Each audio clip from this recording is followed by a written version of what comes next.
The Golden Girl, Siobhan Paton.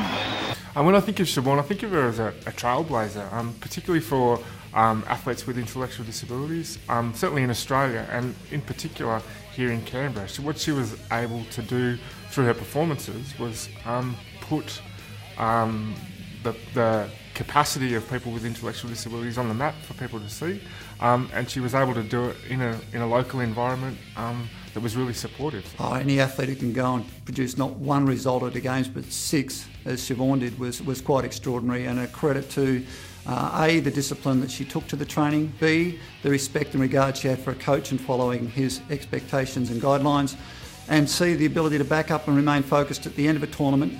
Could be easily for someone with an intellectual disability to say, I've got my gold medal and run away.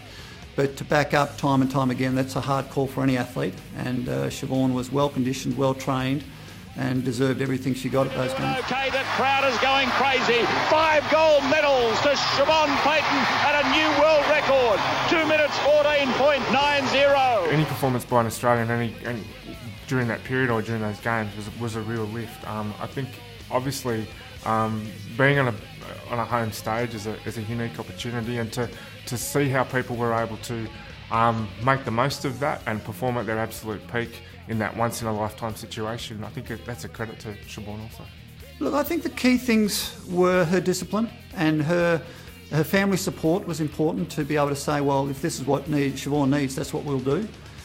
So they made a big call to move to an environment where she could get better coaching.